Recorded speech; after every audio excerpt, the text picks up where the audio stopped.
de empezar, quisiera hacer extensivo un saludo en su día a los médicos veterinarios, que se celebra el día de hoy, 8 de julio.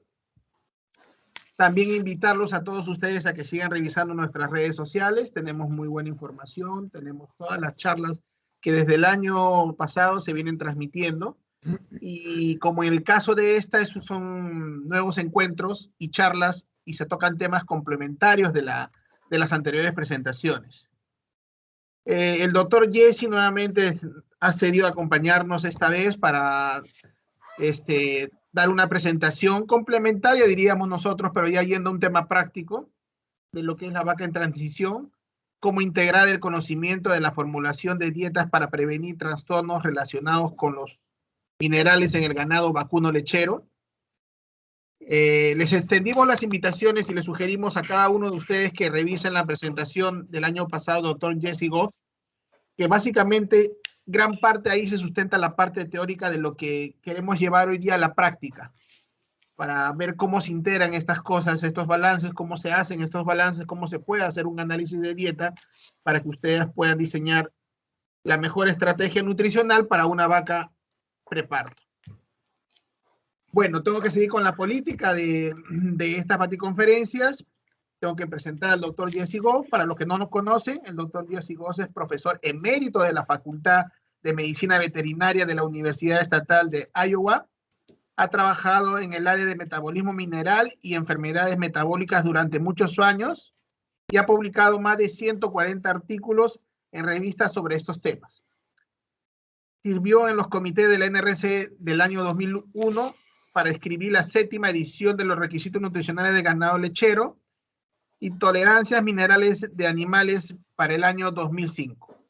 Goff trabajó para Landus Cooperativa para desarrollar el soy clor, un producto aniónico basado en su investigación.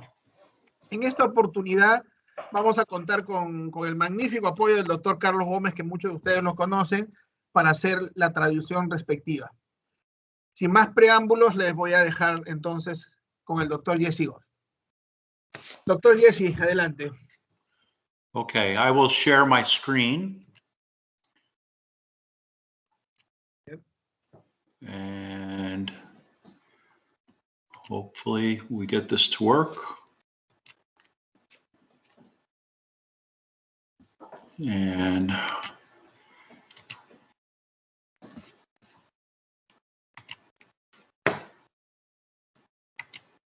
okay, does that look good?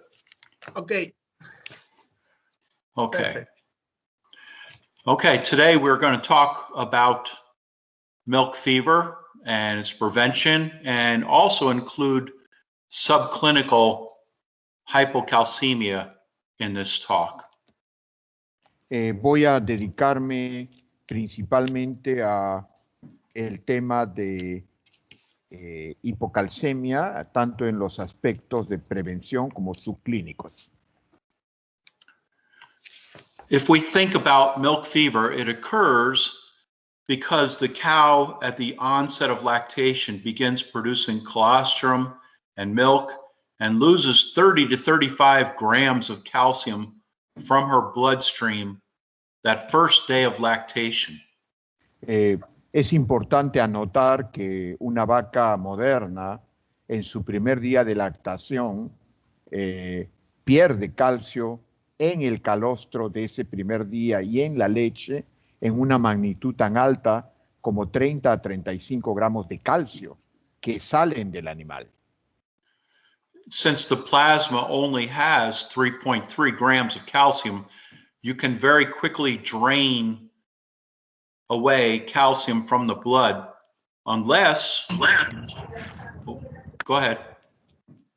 Si ustedes ven la cantidad de calcio que hay en el plasma, de solo 3.3 gramos, y entenderán que muy rápidamente el nivel de calcio en la sangre caería, dado que si salen 35 gramos diarios y en el plasma en total solo hay 3.3 gramos de calcio, tiene que haber algún mecanismo que permita llenar de calcio conforme va saliendo al plasma en sangre.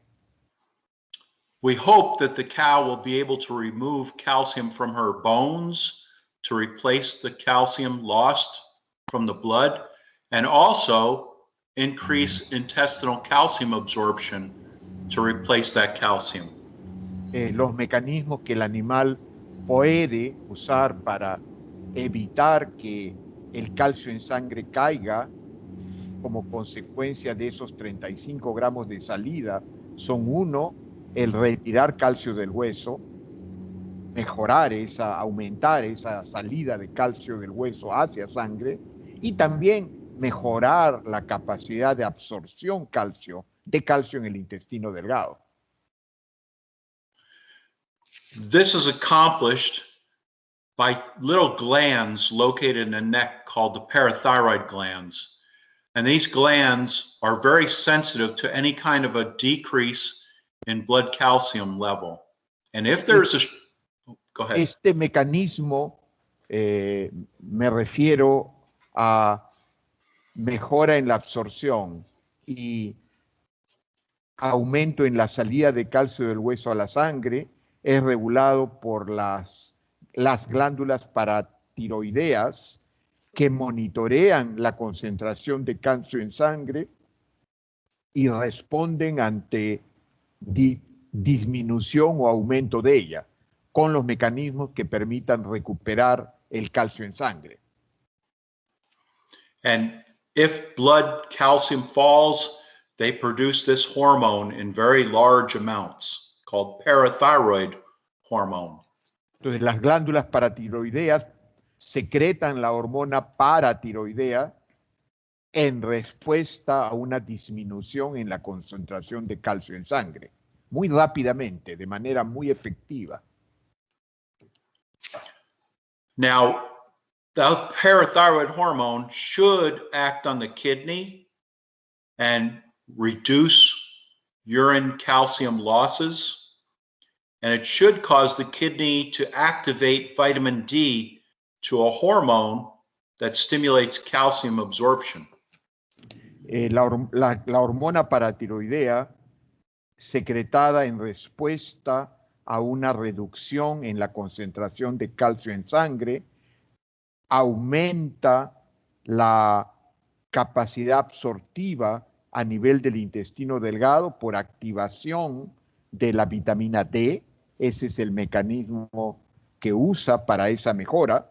Y a nivel del riñón disminuye la pérdida en orina de calcio. Ambos mecanismos, como ustedes pueden imaginarse, contribuyen a mantener calcio sérico normal. Parathyroid hormone should also act on the bone and get bone to release calcium. And working together, this will raise blood calcium back to the normal concentration. Ustedes pueden apreciar, además de estos dos efectos, reducir la pérdida en orina de calcio y aumentar la eficacia de absorción en el intestino delgado, también, como se ve en la gráfica, promueve la salida de calcio del hueso.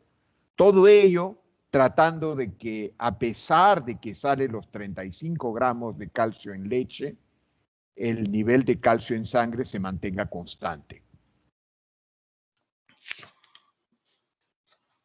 The calcium homeostasis mechanism works very well in many cows, but some cows fail to have good calcium homeostasis.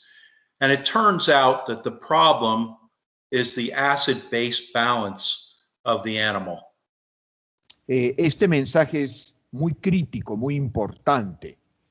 Como lo indica, si la homeostasis del calcio, esto es la mantención de niveles que no varíen en exceso y que contribuyan a la normalidad en el animal, si eso funciona bien en la mayoría de las vacas, ¿por qué falla en algunas? O sea, existe el mecanismo, pero no logra funcionar en algunas. Inclusive, ¿por qué falla en muchas vacas? La respuesta, producto de investigación en los últimos 20 años, parece depender del estado ácido base de la vaca. Esto es, en esas vacas en las cuales el mecanismo que se ha comentado falla, es porque hay un problema de ese tema, el estado ácido base de la vaca. Okay. Cations of the diet will alkalinize cows. And the major cations are potassium and sodium, but also calcium and magnesium must be considered as cations. Los cationes son minerales cargados positivamente, alcalinizan al animal en general, por ejemplo, alcalinizan sangre y la orina. Típicamente los principales que ocasionan ese efecto son potasio y sodio, sin embargo, también contribuyen a ello el calcio y el magnesio. Anions are negatively charged particles that might be in the diet, and that includes chloride and sulfate. And if these are absorbed into the blood across the intestinal tract, they will acidify the blood and also the urine.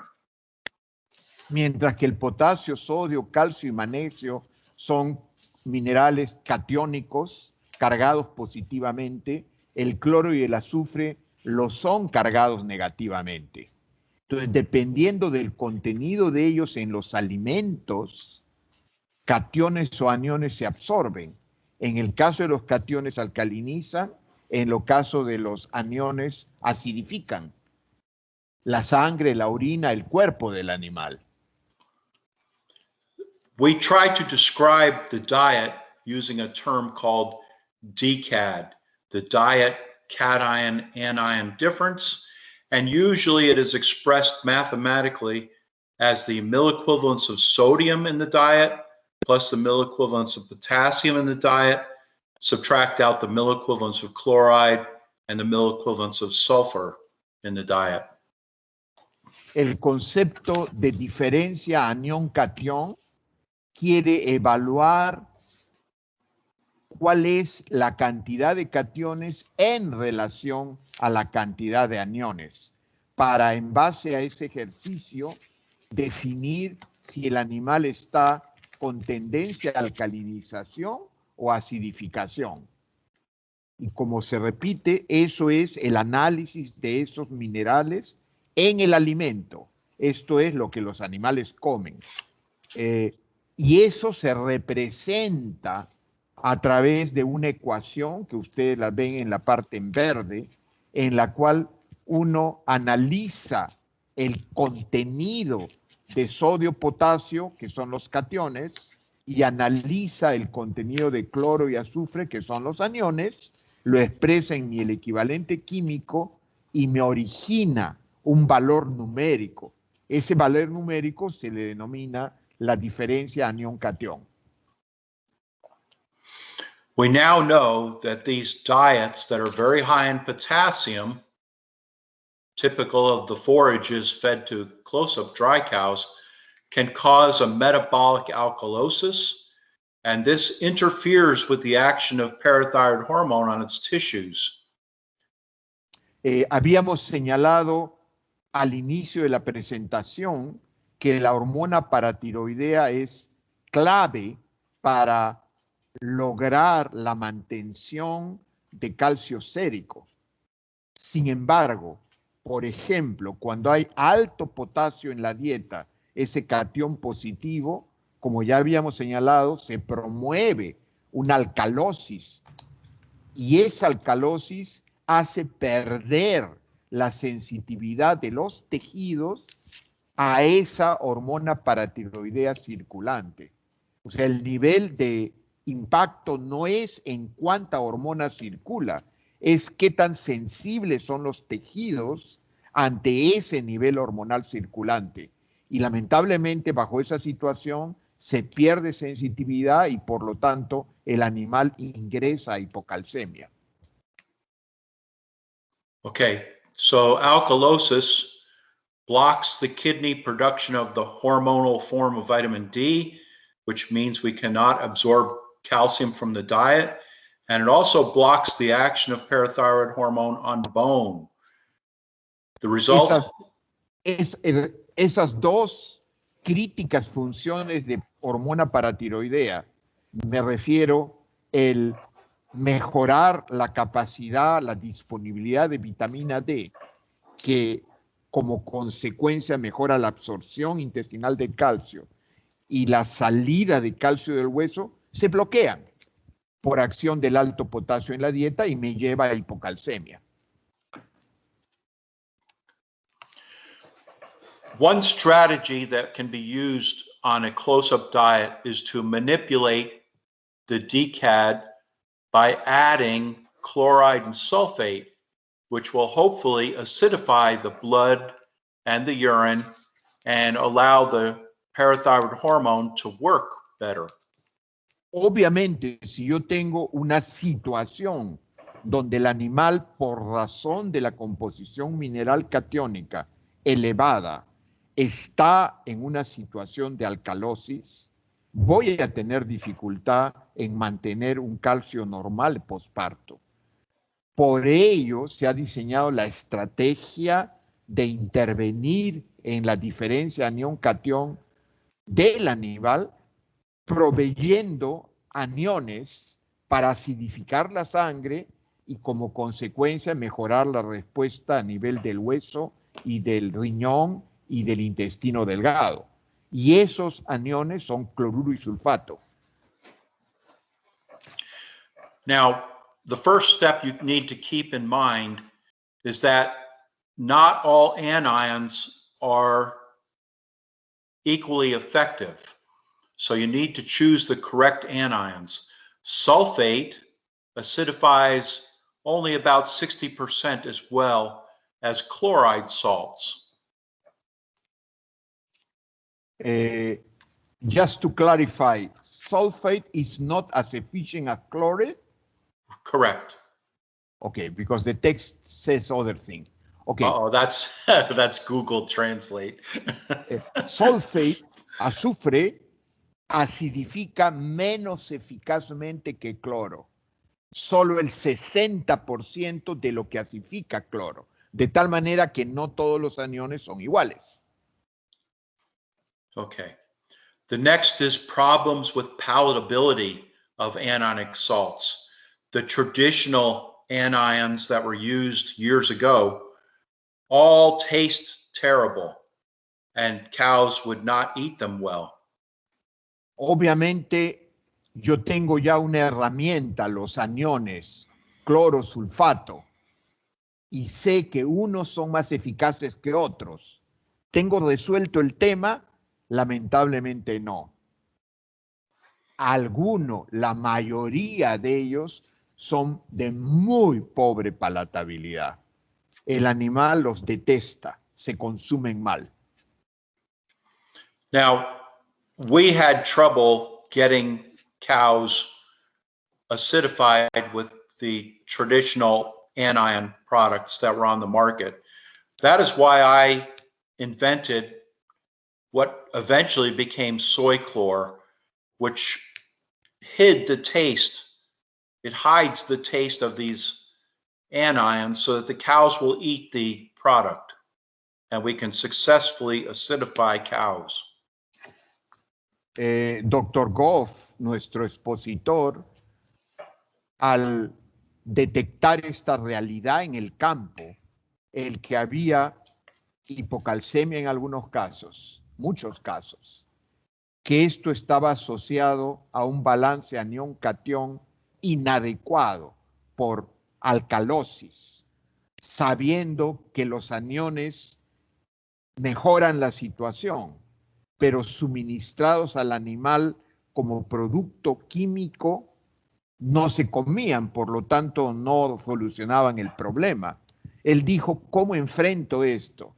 Y desarrolló el concepto de soy clor, que es estos compuestos aniónicos escondidos en su efecto de baja palatabilidad porque se mezclan con otros compuestos que esconden ese mal sabor.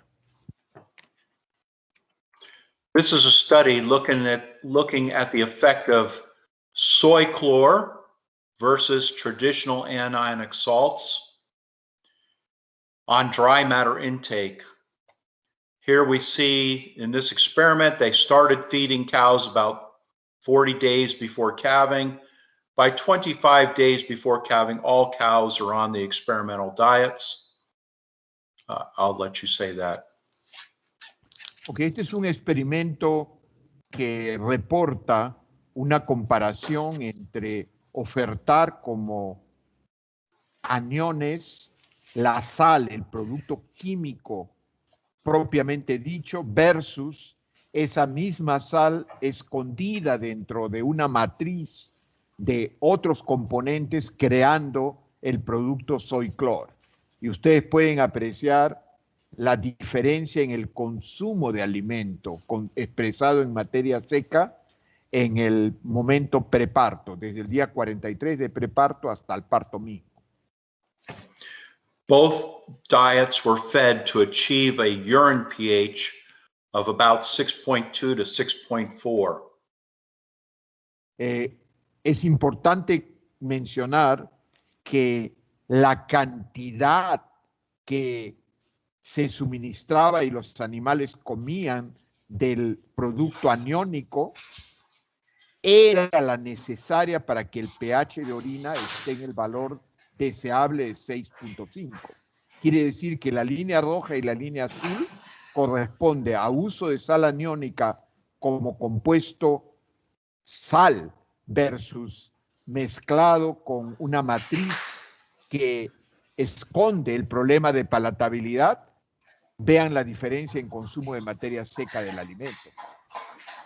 And you can see that the soy chlor diet was much more palatable than the traditional anionic diet. And certainly in the last 3 to 4 days before calving, you're getting almost 2 kilograms more dry matter into the cow. And that's very important for prevention of ketosis, maintenance of immune function in the cow.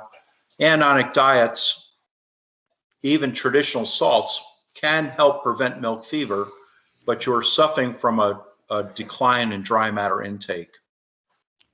Ustedes todos conocen la importancia del consumo de materia seca anterior o el día del parto. Vean ustedes que el día anterior al parto, el consumo del alimento preparto, cuando se interviene con una sal aniónica que no tiene problema de palatabilidad en la línea roja, el consumo es de 2 kilos por encima de utilizar otra estrategia que logra el pH en este ensayo apropiado, pero que lleva a un consumo de materia seca más pobre. Y ese menor consumo de materia seca con un programa como el de la línea azul va a llevar en el animal en la primera parte de la lactación a más problemas de cetosis, a más problemas de inmunosupresión, como consecuencia de comenzar de un nivel de consumo inferior. So when we look at this strategy of manipulating DCAD, the final problem is whether or not we have the cow sufficiently acidified, or are we over-acidifying or under-acidifying the cow? Puesto de otra manera, la estrategia balance anión-catión implica intervenir cuando los cationes están en exceso, suministrando una fuente de aniones eficaz que no tenga problema de palatabilidad para que no limite el consumo de alimento en ese momento crítico que es el periodo de transición, pero además debemos estar preocupados en realmente producir esa acidificación, pero tampoco exagerarla. Quiere decir que tiene que ser una acidificación controlada, porque tanto estar en estado de alcalinización como de excesiva acidificación tampoco es saludable o eficaz para el bienestar productivo del animal. This slide shows urine pH. as affected by DCAD of the diet. And you can see that cows never get urine pH above 8.5. That is the physiological limit. It just cannot make a more alkaline urine. Let's say we start, well, okay, I'll let you. Ustedes pueden apreciar en la gráfica diferentes niveles de balance anión-catión. El valor de 0 implica que están en balance. El valor negativo a la izquierda significa que hay más aniones que cationes. El valor positivo a la derecha, que hay más cationes que aniones. Y ciertamente, como se ha comentado antes, el pH alcalino con balances anión-catión positivos hace que se refleje en un pH en orina hasta un valor de 8,5. Yo puedo seguir aumentando más concentración de cationes y como ustedes pueden ver, ese valor como que se mantiene ya constante, no se alcaliniza a un nivel mayor. Most dry cow close-up diets will be somewhere around plus 200 milliequivalents per kilogram. As you add anion, you don't see very much change in urine pH because you are trying to neutralize all the buffers of the body with the acid from the diet.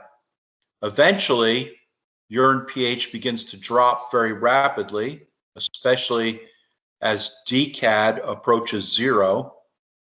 And then it again levels off because you have reached the physiological limit of the kidney to produce an acid urine. Ustedes ya les he comentado que cuando yo agrego más cationes, me muevo a la derecha, llego a un valor límite porque hay otros mecanismos que protegen al animal de que no se alcalinice más, en este caso la sangre o el animal. Cuando yo me muevo a la izquierda, proveyendo compuestos aniónicos, me voy al inicio lentamente reduciendo el pH en el animal. Fíjense, ustedes pasan del 300 al 100 positivo, hay una reducción, pero es una reducción ligera. Sin embargo, cuando ya se acercan al valor de 0 o a los valores negativos cercanos a 0, hay una muy rápida caída en el nivel de pH en orina. Quiere decir que está comenzando rápidamente a ver lo contrario, una acidificación. Y si ustedes agregan y agregan más aniones, igual que en el caso de los cationes, la sangre y el cuerpo tiene otros mecanismos que evitan que se acidifique a esa misma velocidad e inclusive mantienen estabilidad. Por eso ven a partir del menos 200 o menos 100 que los valores ya no caen más. Okay. We think that if you can only decrease the urine pH to about 7.7, 7.6, you do not have enough acid or anions added to the diet. If you can go from 6.8 to about 7.6, there is some benefit, but it is not as good as we would hope. Entonces, dependiendo de el logro que tengan en pH en orina, nosotros podemos calificar si la acidificación y por lo tanto esta potencial mejora en calcio sérico va a ocurrir. A un nivel de 7,5 o más, la acidificación es insuficiente. Si nosotros seguimos acidificando y solo llegamos a la banda de 7,5 a 7, efectivamente hay una acidificación beneficiosa, pero no completamente suficiente. We think that the optimal level for acidification is to have urine pH between about 5.9 and about 6.8. And I will show some slides demonstrating why this is probably the best urine pH to use as a target. Resultados de investigación de nuevo. Recuerden que el doctor en su CV indica 140 trabajos de investigación publicados y muchos de ellos en este tema. Él ha demostrado, y otros por trabajos de investigación, que la acidificación que provee la bondad de contribuir a mantener calcio normal es tener orina entre 5,9 a 6,8 de pH. Some nutritionists prefer to have a very low urine pH, and this can be dangerous because you may very well be diminishing dry matter intake on these cows when they go this low with urine pH. Algunos nutricionistas exageran la necesidad de acidificación y sugieren inclusive llegar a niveles entre 6 a 5,5. La investigación, el doctor Goff indica, no recomienda usar esos niveles porque la evidencia es que están acompañados por reducción en consumo voluntario de alimento. Y obviamente eso es algo que queremos evitar.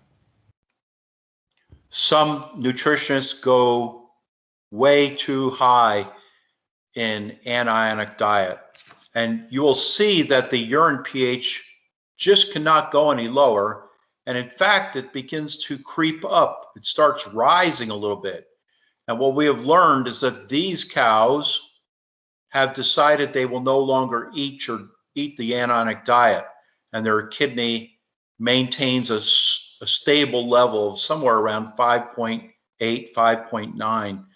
They are doing this because if they ate the diet with such a low DCAD, they would die. So this is their response to keep them from dying. They quit eating or reduce their dry matter intake and have made urine that is as low in pH as they can make. Esas vacas reducen el consumo de alimento cuando se exagera la acidificación en un esfuerzo de protegerse de mortalidad.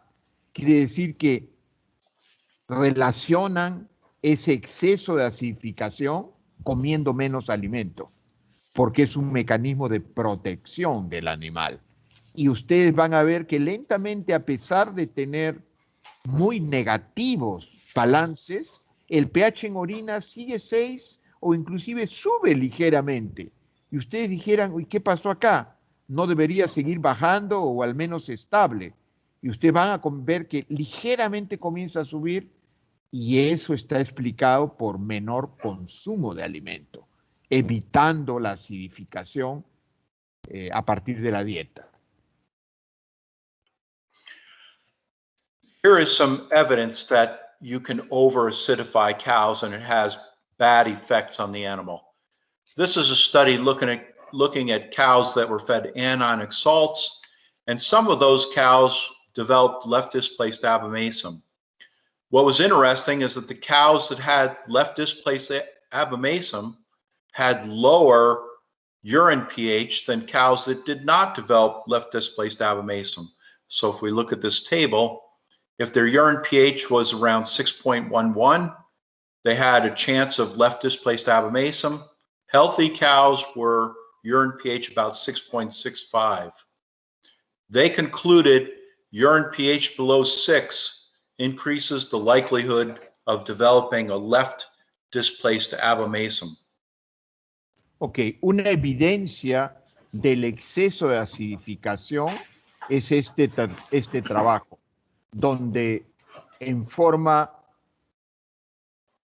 concluyente demostraron que si el pH en orina bajaba de 6, se incrementaba la probabilidad de que las vacas muestren desplazamiento de abomaso. Y desplazamiento de abomaso es una evidencia de un problema de calcio circulante. This is a study that just got published this year by Pedro Melendez. He showed that cows with very low urine pH had a much greater incidence of stillborn calves, dead calves, born dead. Acá ustedes pueden ver nacidos muertos con un pH de 6 en orina tenían mayor porcentaje de presencia de ellos que pHs más altos. Es otra evidencia del riesgo de sobreacidificar. What I liked about Pedro's paper is that he studied urine pH of individual cows and their blood calcium of those individual cows, the lowest blood calcium he saw right after calving. What you can see is that Pedro's data would suggest urine pH between 7 and 6 gives you the best blood calcium. When you go below 6, all of a sudden you have more problems with calcium metabolism as well. Este es un artículo cuyo autor principal es el doctor Meléndez y él reporta en cada animal el valor de pH en orina y su nivel de calcio en plasma. Y ustedes pueden apreciar que en los rangos entre 6,5 a 7,2 los niveles de calcio en sangre son los más altos. Cuando acidifica más pH 6 y alrededor de ello, el valor de calcio sérico cae. Y eso obviamente es indeseable. So after reading Pedro's paper, I went back and checked our own experiments. So this is a combination of several different experiments that we have run. And just like Pedro, when we have urine pH below about 7.25 and above 6.0, we have our best blood calcium concentration in the cows. Above 7.25, we have some cows that actually have milk fever. Below 6, we actually have some cows that are very close to developing milk fever. And that kind of came as a surprise to me. I thought perhaps they would be okay, but in actuality, very low DCAD actually may be causing some milk fevers, and it's probably because the cows are not eating. Ok, si bien el trabajo del doctor Meléndez es de una investigación en un establo con un grupo de animales, el doctor Goff, como tiene muchos de esos estudios, los integró, juntó varios estudios en lo que determinó tanto el valor de pH en orina como el valor de calcio sérico. Y de nuevo, ve que entre el rango de 6 a 7.2 los niveles de calcio son los más altos. Cuando yo me voy por encima de 7.2, tengo menos calcio sérico, pero también cuando me voy debajo de 6, los niveles de calcio también se reducen. So I think we need to keep in mind that we can over-acidify cows. One of the things I want to come back to, and we'll do this in a little while, is the fact that the equation probably should include calcium, ammonium, and magnesium as cations, and the traditional DCAT equations do not consider those elements. Yo introduje temprano que para poder evaluar si la ración provocará alcalinización o acidificación en el animal, propuse una ecuación o se propuso que mide sodio, potasio, cloro y azufre. Luego indiqué de que, dado que el azufre no es tan acidificante como cloro, hago un ajuste. Por eso está el valor de 0.6. Pero esto todavía no tiene en cuenta el efecto alcalinizante del calcio, que por ejemplo está presente en el carbonato de calcio, o del magnesio, que proviene del óxido de magnesio. Debido a ello, y para tener, si se quiere, mejor precisión, propuso la ecuación que está en la parte inferior. Now, if you're using something like soy chlor, where chloride is the only anion added, and you have not added any extra calcium to the diet, the target DCAD will be somewhere around minus 75 milliequivalents per kilogram. And that will give you a urine pH approximately 6.3 as an average. Some cows will be a little bit higher, some cows will be a little bit lower, but average will be around 6.2, 6.3. Si usando soy clor, si se usa soy clor, donde cloro es el prevalente anión, y yo logro valores ácido base en la dieta, en el total de lo que come el animal, de menos 75, yo deberé tener predictivamente un pH en orina que es el óptimo entre 6.2 a 6.3. O sea, para lograr el 6.2 a 6.3, basado en el uso de soy clor, que tiene cloro como elemento aniónico, lograremos el valor de acidificación ideal. Now, if you use traditional anionic salts or maybe some other products, you are relying on adding chloride and also sulfate. And remember, sulfate does not acidify as well as chloride. So now your target DCAD will have to be slightly lower to get the same urine pH, 6.2, 6.3.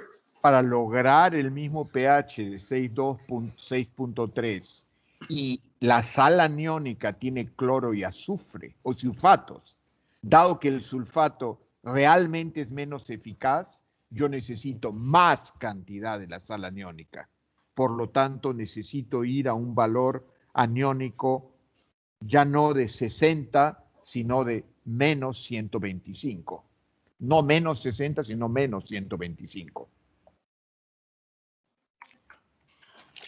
People always ask me how much calcium should be in the diet when I am using an anionic diet and lowering the DCAD.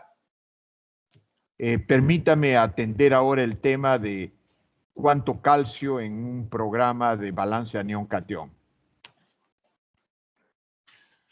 Unfortunately, many years ago now, Dr. Gary Etzel did a meta-analysis, and it suggested that diet calcium with anionic diets should be at least 1.5% calcium or greater, or you should keep diet calcium below 0.5%. The worst dietary calcium, according to that meta-analysis, was around 1% to 1.5% calcium. Okay, en el trabajo del doctor Etzel, que es un metaanálisis, encontró o mostró que el nivel de calcio en la dieta de preparto, cuando está en el nivel de 1 a 1,5%, era el que tenía la incidencia más alta de fiebre de leche. Por lo tanto, debería estar con valores más bajos. Could you comment, please, only for clarification? So, if you have high calcium, also reduces milk fever incidence. The explanation is that when Dr. Etzel did this meta-analysis, most of the anionic diets were using calcium chloride as the main or major anion supplement. So they were automatically raising diet calcium at the same time they raised chloride. Ok. So, en este caso, le pregunté al doctor Goff, también con valores altos de calcio en la dieta, había menor incidencia de fiebre de leche. Y lo que me contesta es que esas raciones manejaban balance anión-catión y lo tenían al nivel de acidificación que evitaba fiebre de leche. I think even Dr. Etzel will tell you that this was a mistake. It was done with very few diets to consider in the analysis. Porque el mismo autor, en retrospectiva, ha hecho un comentario de tener en cuenta esa realidad al momento de ver la data. More recent meta-analyses suggest that there is no effect of diet calcium on the risk of milk fever so long as the cow has the same urine pH. Okay. Posteriores trabajos, como lo que se indica en la vista, si yo tengo el nivel de pH en orino en esos valores de 6.2, 6.3, por ejemplo, logrado con sal aniónica, el impacto del nivel de calcio en la dieta no existe respecto a la protección de tener hipocalcemia. Lo puedo lograr esa protección independiente del nivel de calcio si es que yo he logrado tener el pH en el valor de 6.2 a 6.5. So the point to remember is that it doesn't matter if you have high calcium or low calcium. So long as the animal has the same urine pH, she will have the same blood calcium when she calves. O sea, el nivel de pH en orina es la más clara posibilidad de predecir el calcio en sangre, independiente, sin tomar en cuenta porque no lo afecta el nivel de calcio en la dieta misma. Now, many people insist that we have very high calcium diets with anions. I think what they forget is that they are resorting to using calcium carbonate or limestone, and that will alkalinize the blood. So if you insist that you have a high calcium diet and you put limestone into the diet, remember that you will have to buy more anions to achieve the same urine pH. Para lograr el nivel de pH deseable, si ustedes agregan calcio, van a necesitar agregar más sal aniónica, de tal manera que es un objetivo no deseado, no necesario. Agregar calcio obliga, para llegar al mismo pH, a agregar más sal aniónica. Y eso no es necesario. Lo necesario es llegar al pH óptimo. So here is a diet that was acidified with chloride and sulfate, but now if you add calcium carbonate to achieve, say, 1.4% calcium, the DCAD number will have to be even lower. It will have to be minus 175 milliequivalents per kilogram to achieve the same urine pH. Siempre para lograr el mismo pH en orina, y ustedes intervienen con sal aniónica, pero el nivel de calcio en el preparto es alto, ustedes para lograr obtener el pH en orina óptimo necesitan agregar más acidificación, menos 175.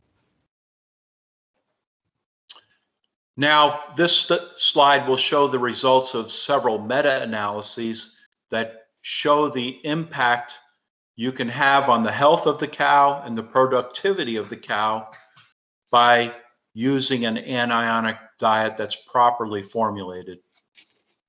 Algunos resultados de trabajo de investigación son los siguientes.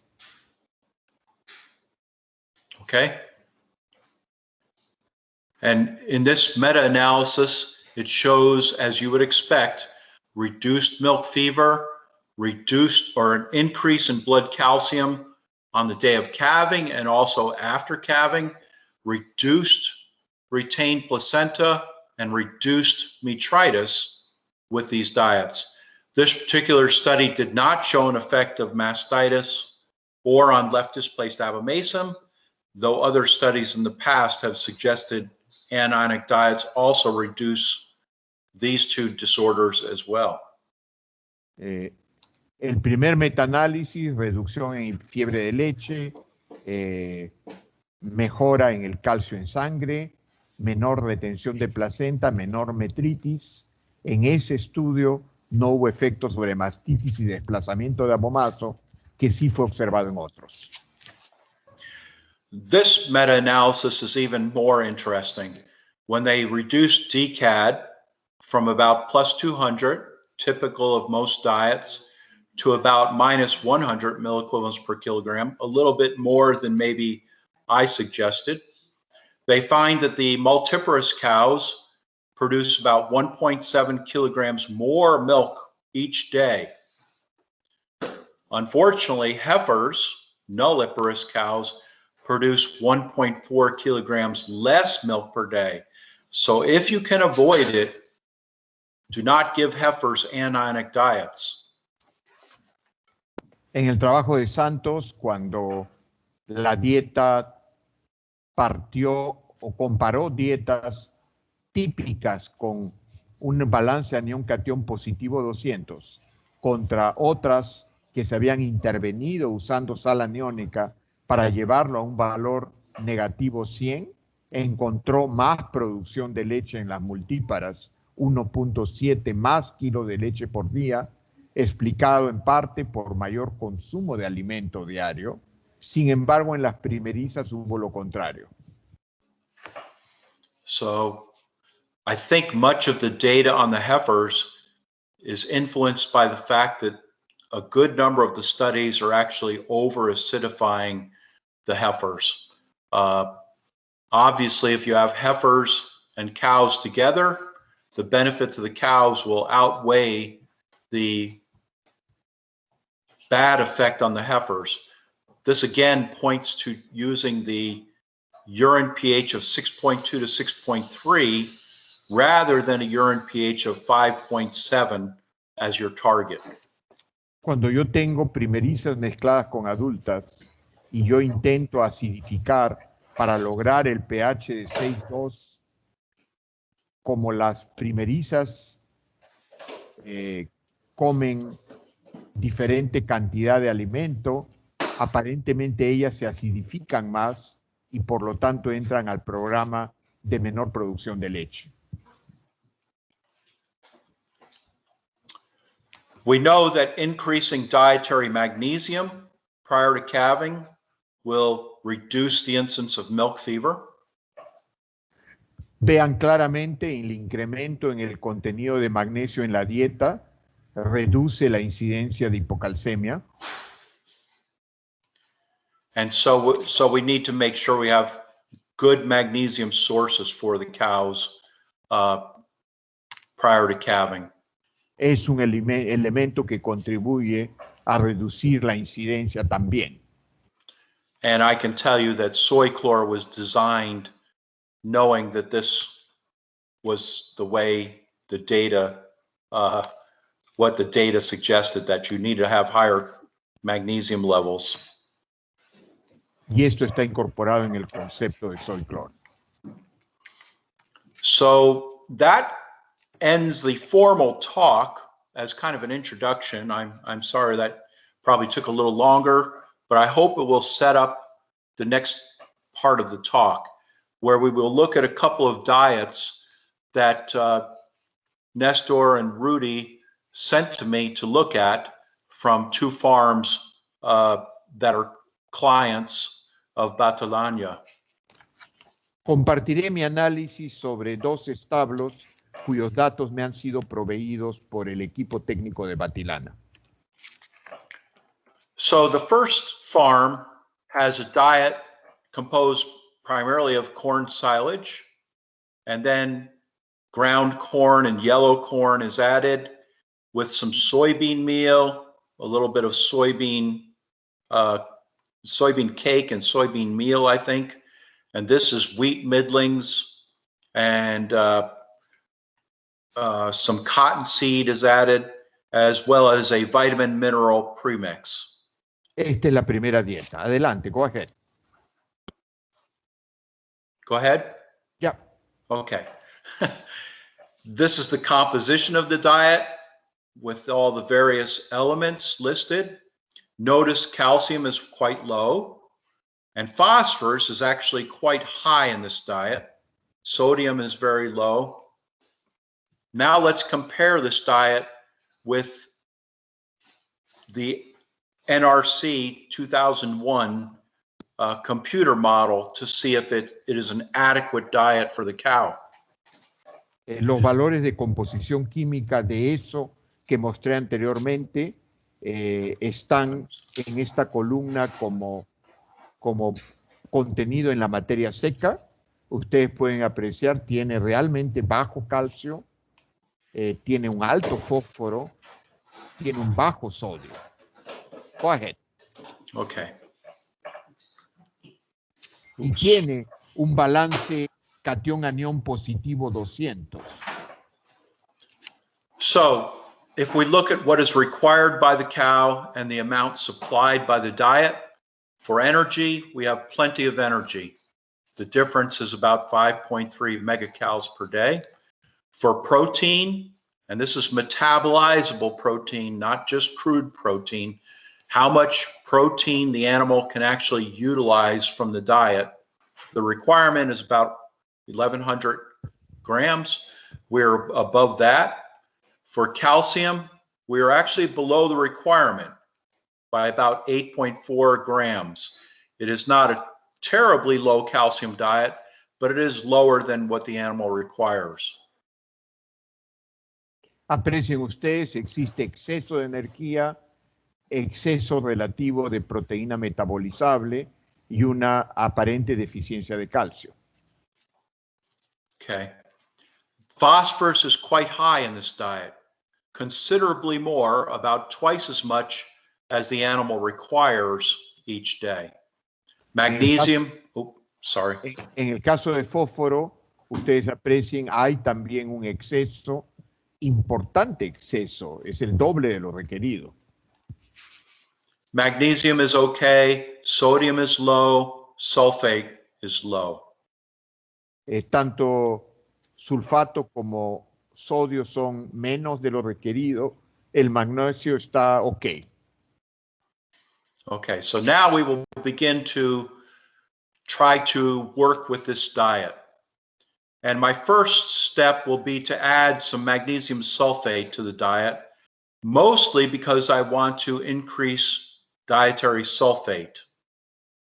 Then we'll add a little bit of salt because I want that sodium to be adequate. I do not want to feed a sodium deficient diet.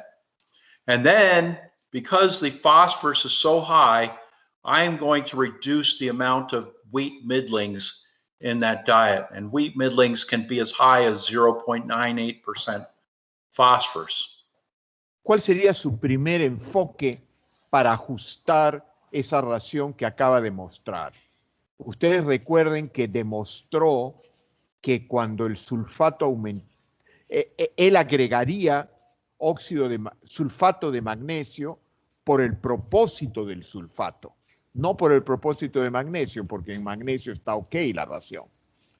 Agregaría sodio usando sal y reduciría fósforo, y en este caso el insumo que más fósforo provee es el afrecho de trigo. The cow only requires a diet to be 0.23% phosphorus. El requerimiento es 0.23% y el fósforo como ingrediente tiene 0.98. So now we will talk a little bit about phosphorus and why this is important to control. We know that 125 dihydroxyvitamin D is important for the transport of calcium across the intestine, but you must also recognize that it is very important for the transport of phosphorus across the intestinal wall. Ok, la vitamina D estimula el transporte o la intestinal, la absorción de calcio, pero también la de fosfato. Okay, and we now know that there is a phosphorus homeostasis mechanism that tries to keep blood phosphorus exactly controlled in the blood. And this is dependent on a new hormone that's only been been described for a few years called FGF23, and it is made by the bone cells. Recuerdan que les describí el rol del aparato hormona para regular el nivel de calcio en sangre. Existe semejante mecanismo para el fósforo y esto es dependiente de una hormona producida por el hueso que tiene ese rol para el caso de fósforo en sangre. Y es una hormona recientemente trabajada en entendimiento de sus efectos en los últimos 5 años. If I feed a cow more phosphorus than she needs, her blood phosphorus will try to be increased a little bit. That will be picked up or sensed by the bone cells, which begin to produce this hormone called fibroblast growth factor 23. This circulates to the kidney and shuts off production of 125 vitamin D. So now we have no phosphorus absorbed across the gut and blood phosphorus falls. This is wonderful for controlling blood phosphorus concentration. Que desde el punto de vista de regulación del nivel de fósforo en sangre por esta hormona recientemente conocida, el mecanismo funciona muy bien. Incrementa fósforo en sangre porque el animal come mucho fósforo, en el hueso se sintetiza la hormona, esta provoca regular hacia abajo el nivel de fósforo en sangre. Fantástico. Unfortunately, if I have too much phosphorus in the diet and I stimulate the production of this hormone and I block production of 125 vitamin D, this is very bad for calcium absorption, which puts the animal at greater risk of milk fever. Entonces, ese es el mecanismo por el cual esta hormona FGF23 reduce fósforo en sangre, también bloquea vitamina D y ese bloqueo conduce a menor absorción de calcio, de tal manera que altos niveles de fósforo en el preparto conducen a menor absorción de calcio por el animal. Okay, so we have manipulated our diet. We took out the wheat middlings to try to reduce that dietary phosphorus. We added a little bit of magnesium sulfate and we added a little bit of salt. Esta es una dieta con alguna sugerencia de ajuste. Vean, he eliminado el afrecho, he aumentado el sulfato y he aumentado sal. El resto es constante. Now we find that our phosphorus level is closer to 0.30, which is tolerable. Sodium is now adequate. Magnesium is good. And sulfate is now adequate. And we have actually reduced the DCAD a little bit because of the sulfate that we added. El sulfato que he añadido me ha mejorado el balance anión-catión. Era positivo 200, ahora es positivo 138. He reducido fósforo a un nivel el apropiado, así como he aumentado sodio y magnesio, como ustedes lo pueden ver en la figura, en la tabla. Now, when we look, we have actually removed that wheat middling, so our energy drops a little bit, but we still have plenty of energy. We have good protein. Our calcium is still somewhat low, and phosphorus is now reduced. Magnesium is good. Salt is no longer deficient, and sulfur is no longer deficient. Ha logrado una mejora importante en el balance comparando el requerimiento con lo suministrado con la ración ajustada que mostró en la anterior slide. Now, some people might say that this diet is so low in calcium that perhaps we could consider a low calcium diet and use that as our strategy for preventing hypocalcemia. And the idea is that low dietary calcium will trick the parathyroid gland into releasing parathyroid hormone before the cow calves and stimulate calcium homeostasis before she calves. La estrategia de reducir calcio en el preparto se explica por la respuesta de la vaca a una mayor liberación de hormona paratiroidea y por lo tanto la activación de los mecanismos en el hueso y los riñones. Es una estrategia efectiva. So the question is, do we have low enough dietary calcium? La pregunta, como consecuencia de lo anterior, es qué tan bajo tiene que ser el nivel del calcio para prevenir la presencia de hipocalcemia. So if you look through the literature and look at the diets that were successfully used to prevent hypocalcemia using the low dietary calcium approach, the amount of calcium fed is extremely low. In this experiment, they fed 8 grams of calcium per day, which was about a 0.1% calcium diet. These were older Jersey cows, and cows that were fed a 1% calcium diet got about 80 grams of calcium per day. You can see that the very low calcium diet does prevent cows from getting milk fever. They get slightly hypocalcemic, but very quickly correct themselves. But this is a very low calcium diet to make this work.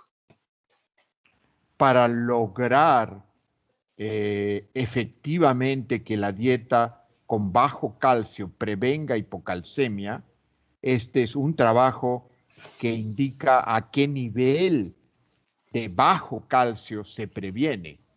8 gramos de calcio por día, 0.1% de calcio en la dieta, es la línea continua que tiene niveles de calcio sérico posparto superiores a algo como 80 gramos día. Que yo tengo que caer bastante en el nivel de calcio en la dieta para que sea una estrategia satisfactoria. Now, one of the things to be aware of is if you decide you're going to use this strategy of low calcium diet to prevent milk fever, you better be sure that there's no calcium coming from your vitamin mineral premix, and you better be sure that your analysis for the minerals is good. As I understand it, the numbers that I was given came from near-infrared analysis, which is not very precise for minerals.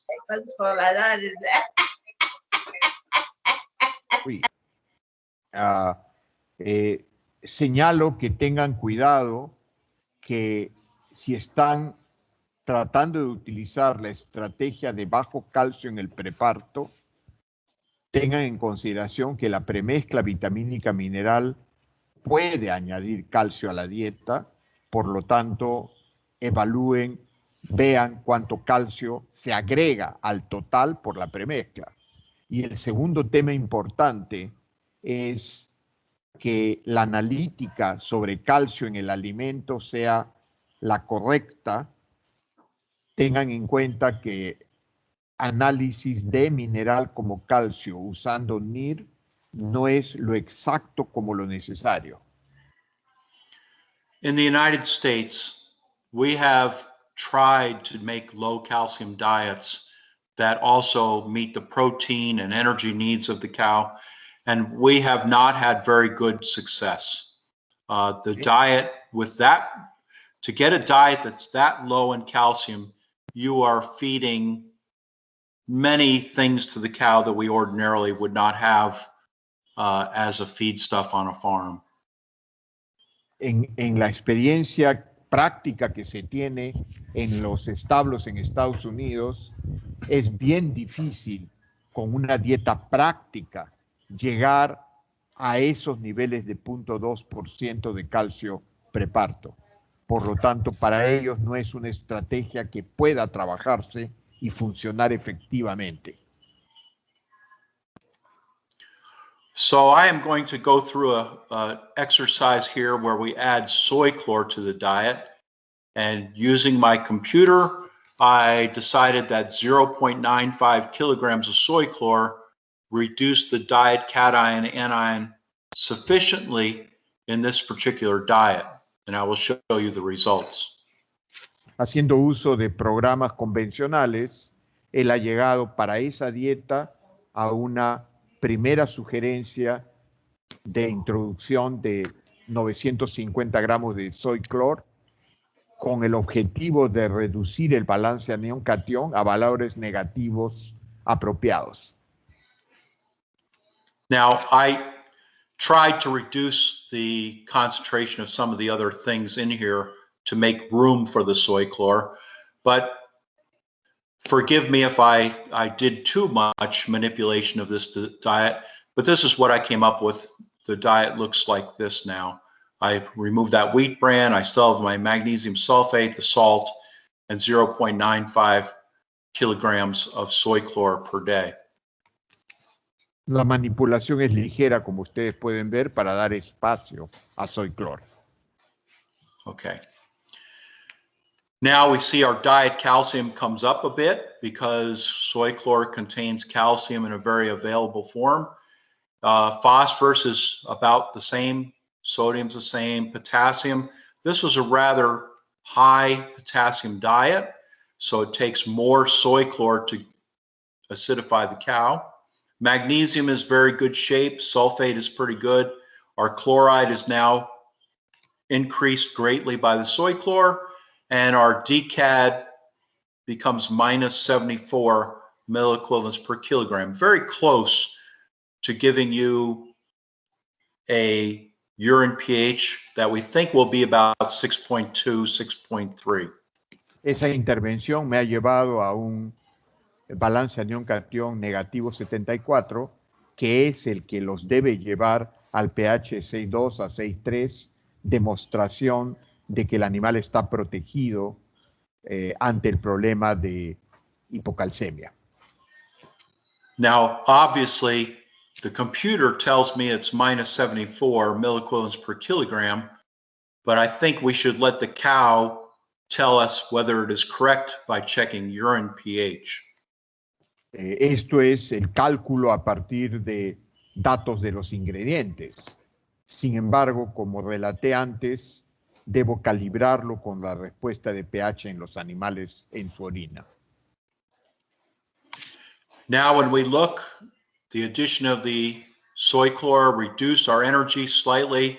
It actually increased our metabolizable protein because soy chlor contains very good protein in it coming from distillers' grains and soybeans. Our calcium is increased, our phosphorus slightly increased here, but still much more tolerable than the original 32 grams we started with. Magnesium is now very available, sodium is good, and sulfate is good. So according to the NRC, we have done our job, and we have a low DCAD diet that we hope will do a good job of controlling urine pH and helping prevent hypocalcemia. So, la prevención de hipocalcemia con este ajuste se evidenciará a través de pH 6.2, 6.3 en orina, y se evidencia también que el resto de los componentes aportantes de nutrientes están en un valor cercano a lo requerido. Ya no existe los excesos o las insuficiencias de la ración al inicio. Now here's a second diet, and do you think we have time to do this one? It will be a little faster because it is an easier diet to manipulate. Go ahead. Okay. This diet relies very heavily on corn silage for the majority of the diet. A little bit of corn and a little bit of soybean meal make up the majority of this diet. Ustedes aprecian, es una ración típica en algunas circunstancias. Okay. This diet already had some magnesium sulfate added to it. incluye algo de sulfato de magnesio originalmente. So here's our analysis. You can see calcium is rather high. It also had limestone added to it. Phosphorus is okay. Salt is low. Sodium's low. The good news is with the large amount of corn silage, dietary potassium is actually quite reasonable. It is not going to be very hard to acidify this diet. El nivel de potasio no es tan alto como en la ración anterior. Va a ser relativamente más fácil al acidificarlo, dado que potasio es catión. Vean que su balance anión-catión está positivo 52, bastante menor al positivo 200 de la ración anterior, inicial. And this diet still has too much energy for the cow, so we could perhaps reduce that a little bit, which I will do in a minute.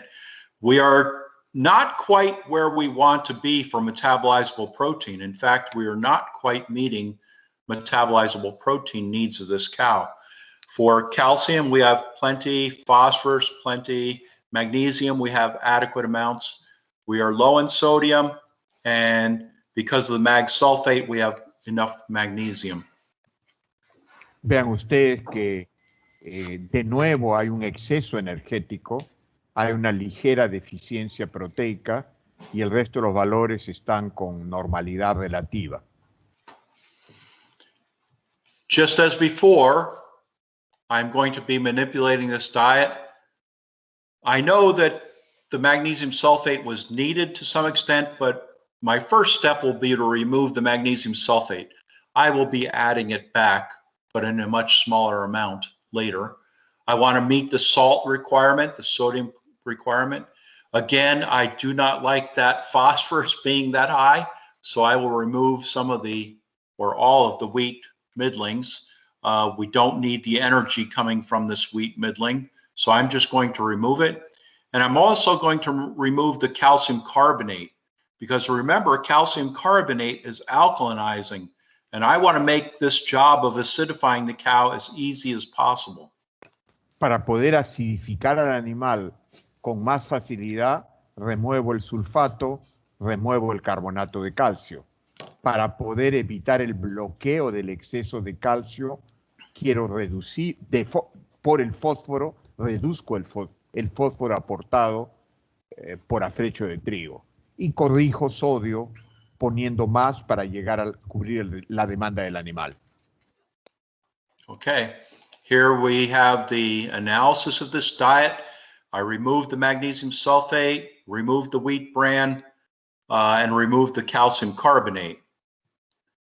Se quitó afrecho, se quitó sulfato, se quitó carbonato. Okay, now we look at the diet and we see that we are still short on protein. We have reduced the calcium quite a bit, and phosphorus is reduced as well, which we had hoped to do. And by adding a little bit of salt, we now have enough sodium in that diet. Logré ajustar sodio, reduje fósforo, aumenté calcio. La dieta todavía es excesiva en energía y cayó un poco la proteína. Okay, now we will add soy chlor back to this diet. Because potassium is lower, the amount of soy chlor needed is less than it was on the earlier farm because they had better control of potassium. I will go ahead and add back some magnesium sulfate to try to reach my sulfur requirement of the animal, which is about 0.2% sulfur. Como tengo menor tendencia a alcalinización por la reducción del carbonato, en esta dieta la cantidad potencial de soy clor necesario es menor, ya no los 950 gramos, sino 750 gramos por animal día, y regreso el sulfato para cubrir en este caso el requerimiento de sulfato por el animal. And now We see our calcium is about 0.44% because soy chlor brings in some calcium. Phosphorus stayed about the same, and we met our requirement for sulfur. And now our DCAD is about minus 78 milliequivalents per kilogram, which is close, I hope, to our target DCAD. And also, we will let the cows tell us if the urine pH is around 6.2, 6.3, then this is going to be a very successful diet.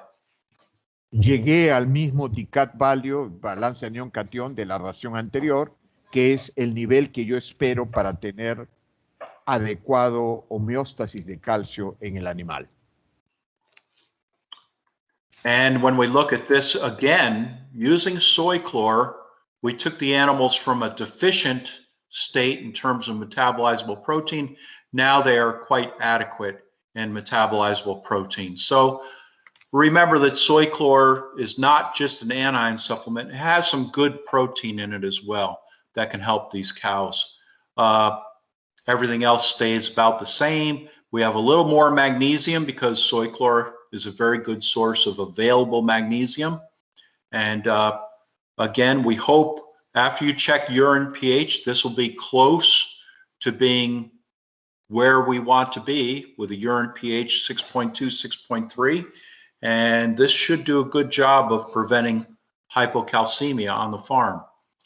And in fact, you Rudy and Nestor may ask, I think this farm was using soy chlor at one point, and maybe it worked. I don't know. Ok, el objetivo, como ven, es llegar a balances anión-cation negativos alrededor del menos 100, menos 80. En esta dieta lo ha logrado, dado que soy chlor tiene, además de la parte aniónica, proteína, porque tiene una matriz de soya y DDGS, aporta proteína y eso que estaba negativo ahora se convierte en favorable contenido proteico de la ración. Okay, and I apologize. I probably ran a little longer than I hoped, but hopefully there will be a few questions on my presentation that I can answer. Preguntas, Rudy, adelante. And I will quit slide share, okay? I will hide the slides. There is a first question, Jesse. Okay. Can you detail the effect of heifer acidification on the fetus or in general in animals? Yeah. La pregunta es, ¿cuál es el efecto de la acidificación en el crecimiento o el resultado fetal en primerizas? That's a great question. Over the years, many people have asked whether or not this affects the fetal development. And as far as we can tell, the answer is no effect when it is proper. However, if you over-acidify cows, you may actually be leading to more stillborn animals. So it's important not to over-acidify the cow. But even that data, when we look at cows that are properly acidified, we don't see the stillbirth rate being changed. Cuando están apropiadamente acidificadas, no sobreacidificadas, no hay efecto. Sería su principal respuesta. Los reportes indican eso. Si no está sobreacidificada, no hay un efecto sobre nacidos muertos o sobre desarrollo fetal. There is another second question, please. Under your experience, in relation to peak of lactation, would you advise using oral calcium? Not at the peak of lactation, but if you would, is the question whether or not to use oral calcium boluses or drenches at calving? Okay. The participant adds, he knows studies at Cornell and UC Davis showing increase in peak lactation with the supplying of 50 grams of calcium orally. Yes. It appears that giving oral calcium, usually it's given as oral calcium chloride or oral calcium propionate, when that is done at calving, third lactation and greater cows will produce more milk. And part of that is because it helps reduce hypocalcemia. It's probably not going to be useful in heifers, and even in second lactation cows, the data is not very strong, although it is still positive. It is not significant, not a significant increase in milk production. But for third lactation and greater cows, the evidence is that you will make more milk. Está totalmente cierto en que los datos de investigación demuestran que animales de tercera lactación y más, ese suministro de calcio oral hace más producción al pico de la lactación. Eso no ocurre con la misma convicción en primerizos o segundo parto. Y tiene que ver en su explicación a que los animales adultos tienen siempre más dificultad para resolver el tema de hipocalcemia. Por lo tanto, el calcio oral, al remontar ese problema, permite a los animales exhibir más producción.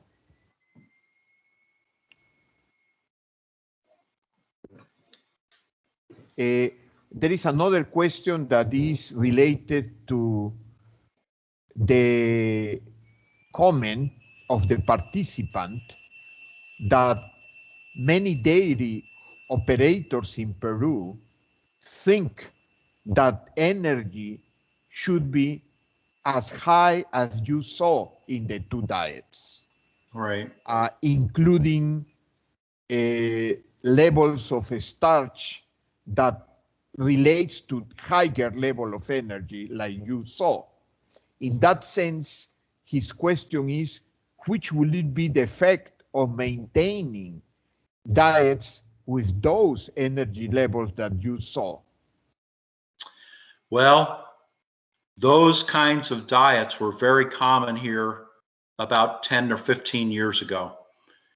What we learned is that the high energy diet, those cows need to be managed very, very well to succeed. They tend to reduce dry matter intake just before calving more than a cow that is on a low energy, low starch diet. And so the low starch, low energy diet, sometimes called the high straw diet, has become very popular because it is much easier to manage the cows on it. And you say it is because the high energy will have problems or low dry matter intake? Just before calving, the 3 days before they calve, you'll find more of the cows will stop eating or reduce their dry matter intake dramatically. And this causes more ketosis, more metritis in those cows. Porque la pregunta, para completarla, porque es una pregunta muy bien elaborada, indica, obviamente, si yo reduzco el nivel energético, preguntaba cuál sería el efecto de mantenerlo alto y qué beneficio esperaríamos, además de la reducción en costo, si lo ajustamos mejor a niveles de almidón, no de 20, sino de 15 a 18%. El comentario del doctor Goff ha sido directamente para atender la pregunta. El problema de mantenerlos altos es que 3 días antes del parto van a tener una reducción clara, mayor de lo normal al consumo de materia seca. Y eso obviamente provoca problemas posteriores de metritis y problemas de productividad. Entonces, como el participante señala, no es solamente que voy a reducir el costo de la alimentación de la vaca preparto, sino voy a tener menores problemas. Ok. One good thing about a higher starch diet prior to calving is that it does allow the animal to use rumen microbial protein synthesis to meet its needs. If you go to the lower energy, high straw type diet, you will have to add some rumen bypass protein to make sure you hit some, so that you can reach 1,100 grams of metabolizable protein. You mean that low energy will need increased bypass protein always? Most of the time. In our condition, bypass protein, the same like you, is very costly. Yeah, but if you choose to add starch, so your diets, you're adding yellow corn and other energy sources which are very high in starch, at some point you have to pay for those too, right? So I can't tell you exactly which way you should do it in Peru, but you probably will have to, or the other option is to raise your regular soybean meal inclusion rate to try to hit metabolizable protein requirements.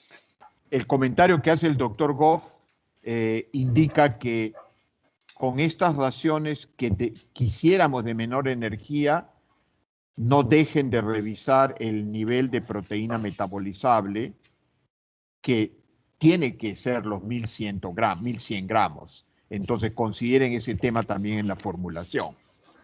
There is another question. Is it correct to analyze calcium in blood looking for 8.5 milligrams per 100 ml in pre-calving in order to identify if they are in subclinical hypocalcemia? La pregunta es si es correcto el valor de 8.5 en el preparto en sangre de calcio con el objeto de definir su estado o no de hipocalcemia subclínica. For me, as a researcher, it is a great tool. What I find is that on farms, the ability to actually identify the time when the cow calves and take the proper samples to make a strong assessment is very poor. And I find many nutritionists are jumping to conclusions about the diet based on a very few blood samples that may be taken at the wrong time. So as a general rule, I find that on the farm, drawing blood calcium levels, drawing blood to see calcium levels is very expensive and often leads us to the wrong conclusions. Urine pH is very cheap, and it will check and it will give you more information. En un trabajo de investigación como lo que él hace, donde tiene condiciones controladas y facilidades, él, por supuesto, mide y mediría calcio en sangre.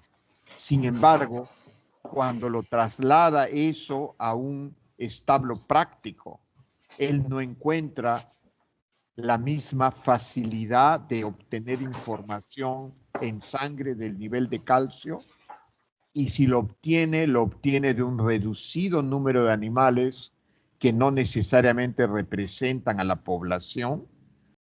Para una condición práctica, él sugiere como mejor estrategia el pH en orina. The following question is, low levels of magnesium, could them generate or be a risk factor for retained placenta and metritis? Well, yes.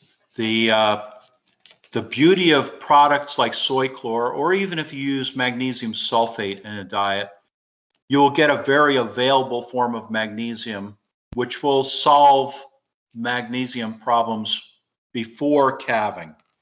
The problem is after calving, almost all lactation diets utilize magnesium oxide as the source of magnesium. And that's good because magnesium oxide also alkalinizes the rumen, so it prevents rumen acidosis. Unfortunately, magnesium oxide quality is very variable. And we find that there are many times when magnesium oxide is of such poor quality that the animal is hypomagnesiemic for the first 4 to 5 days after calving. And this does not allow her to maintain calcium metabolism the way it should be. We see problems with metritis, problems with intake. Please. Sorry, I forget. Ya, la respuesta a la pregunta, ciertamente la hipomagnesemia puede ser un factor de riesgo para los problemas que se indican, y justamente la adición de sulfato de magnesio, que es una fuente de aporte no solamente de sulfatos, sino también de magnesio, contribuye a que esos problemas no existan o se reduzcan. Soyclor, por ejemplo, tiene sulfato de magnesio en su composición y va en la línea de proteger contra hipomagnesemia y las consecuencias de ello en el animal. En el caso de la dieta postparto, donde se utiliza óxido de magnesio, ahí la cuestión es de qué calidad de disponibilidad de magnesio es la fuente, y eso hay que revisarlo para que tenga efectividad. Okay.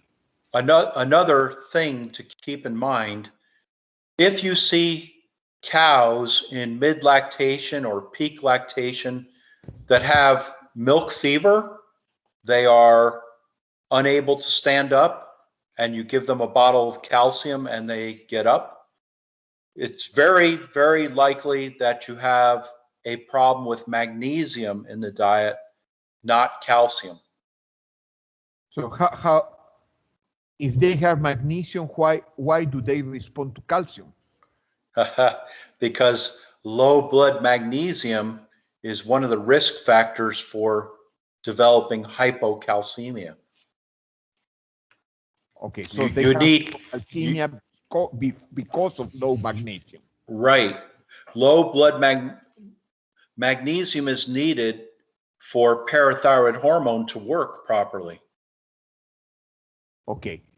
Cuando hay valor de magnesio bajo en sangre, hipomagnesemia como se indica, hay también menor efectividad de paratormona para regular calcio.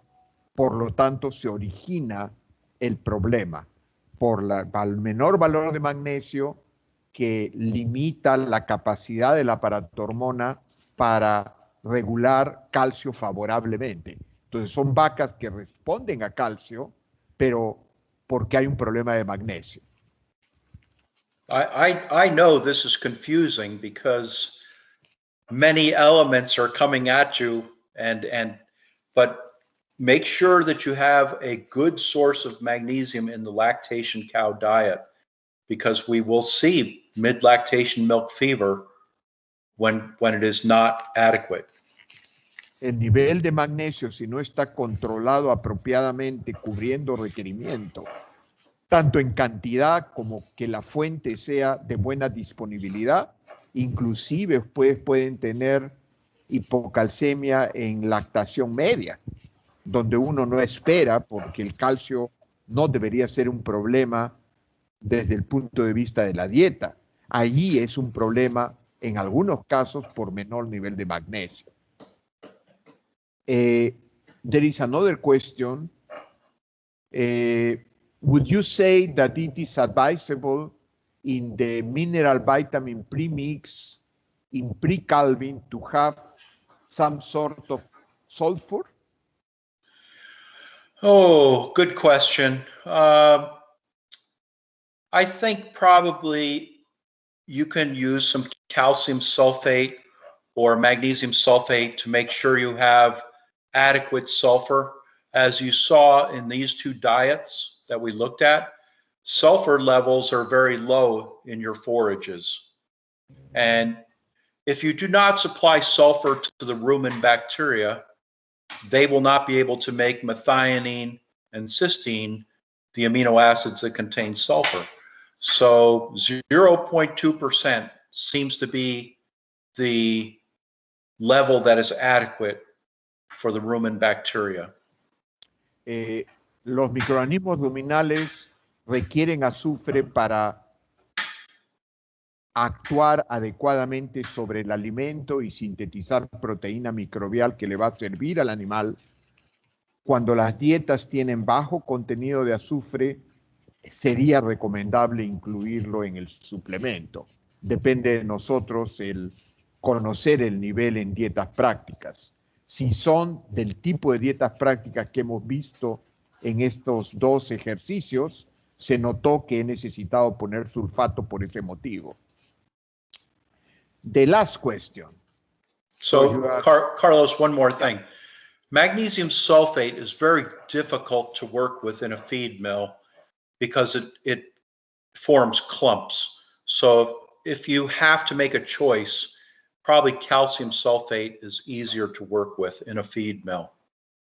Desde el punto de vista, quiero añadir, entre sulfato de calcio y sulfato de magnesio, en la manufactura de un suplemento o en la inclusión en un alimento de preparto, es mucho más complicado trabajar con sulfato de magnesio porque se aglomera, hace difícil su mezclado. Por lo tanto, es mucho más conveniente trabajar con sulfato de calcio, si es que queremos aumentar el nivel de sulfato en la dieta. And one more thing, sulfate, whether it's calcium sulfate or magnesium sulfate, be aware that sometimes it can cause oxidation of vitamin E. So if you have vitamin E as one of your ingredients in the premix, that may start to destroy some of the vitamin E.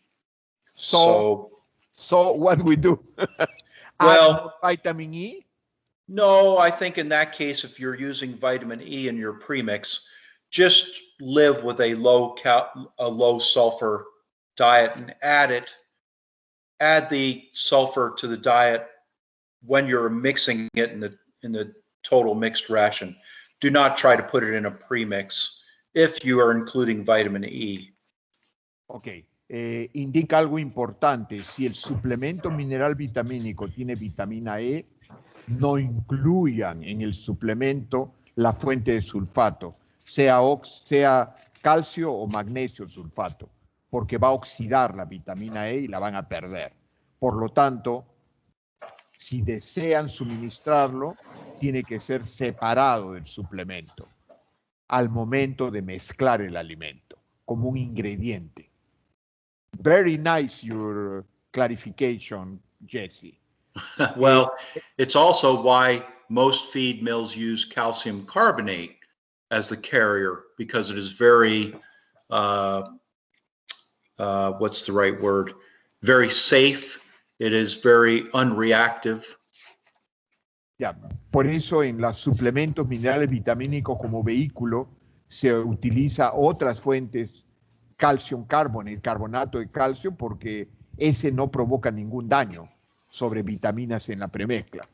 The last question, and this is a tricky question, is related to your sharing of the reduced production in the primiparous when used the DCAT intervention.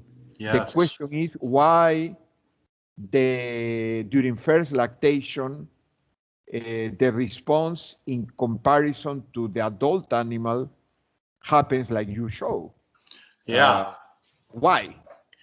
Well, I don't know exactly, because that was a meta-analysis done by Jose Santos's group. However, my field experience, what I have seen is that the heifers can be over-acidified more easily than the older cows. And so, especially on farms where they are using a very low DCAD diet, there are some nutritionists and companies that like to put the urine pH down around 5.6, 5.8 for target. And that is particularly bad for heifers. Heifers eating that diet will have a tremendous dry matter intake depression. And if you do that to a heifer just before she calves, she's going to have all kinds of other problems with ketosis, metritis, retained placenta. She is not eating. Her immune system will be compromised. Realmente no tiene una respuesta completa. Lo que puede adelantar como comentario o respuesta es sobre acidificación. Es particularmente más negativo por su consecuencia sobre menor consumo. Y en ese sentido, para él, esa es parte de la explicación. The comment of the participant that asked that question, wouldn't it be related that comparatively the first calving produced more milk per kilo lightweight than the adult? Ooh, I don't know about that. I don't know if that's necessarily a fact. What I take home from that meta-analysis that shows lower milk production by the heifers is that if we have to feed a group of cows where the cows and the heifers are mixed together, that I should make an error on less acidification of the animals rather than an error where I am close to over-acidification, because the heifers will be hurt more. And the cows, from everything we can see, the cows don't need to be that heavily acidified either to get the good benefits of a low DCAD diet. Desde el punto de vista práctico, su visión del trabajo donde se muestra que las primerizas reducen y las adultas aumentan producción, desde un punto de vista práctico, él sugeriría, si las vacas van a estar mezcladas con las primerizas, el nivel de acidificación que logre no debe ser tan excesivo. No pidamos mucha acidificación, coloquémonos en un nivel de pH un poco mayor del que yo quisiera si solamente fueran adultas, y eso me debe llevar a una intervención efectiva. So I'm saying, in other words, you would like not 6, but 6.4 if the group is together. Right. Make an error of less acidification. So remember, if there's nothing else we learn from this talk, it is that metabolic alkalosis causes milk fever. To prevent it, we just need to get them away from metabolic alkalosis, slightly acidified. To control milk fever, we don't need to go completely the opposite direction and have severe acidosis. Okay. Does that make sense? Correcto. Las vacas no deben estar en una situación de alcalosis metabólica. Debemos moverla en el preparto a un nivel ligero de acidificación metabólica. Con eso cumplimos nuestro objetivo de reducir el riesgo de hipocalcemia y todas las consecuencias asociadas a ello. And the other message that I'm sure will take from your talk, Jesse, is check your energy level in the pre-calving. Okay. Y el otro comentario que yo quiero hacer como comentario también de contribución a la presentación es chequemos, revisemos nuestros niveles de energía en preparto y nuestros niveles de fósforo en el preparto. check the energy and the phosphorus levels, because phosphorus will have an impact on calcium dynamics as well. I think so. Creo que hemos cumplido el cometido. Néstor, Rudy, les dejo la palabra. And I thank you all for your patience and listening to me for the last 2 hours. It's and Carlos, you have done a wonderful job. I don't know how you last this long. Agradezco a ustedes que han tenido la paciencia de escucharlo. Adelante, Néstor. Gracias, Jesse, gracias, Carlos. Muy interesante la presentación y las preguntas han sido bastante interesantes y muy buenas. Yo creo que esa era la idea, irnos un poco a lo práctico, y se ha visto evidenciado en la calidad de preguntas muy directas en temas así de hacer bien la dieta. Nuevamente les agradezco su presencia. Revisen nuestra página web y será hasta nuestra siguiente Batticonferencia. Nuevamente, gracias, doctor Jesse. Gracias, Carlos. Gracias, Rudy. Hasta la próxima. Jesse. Thank you, and hopefully we will see you in Peru sometime. Sure it is. With a pisco sour. A pisco sour is the national drink. Absolutely. Okay. Good. Have a good night. Okay. Yeah, take care. Thank you very much. Hasta luego. Good night.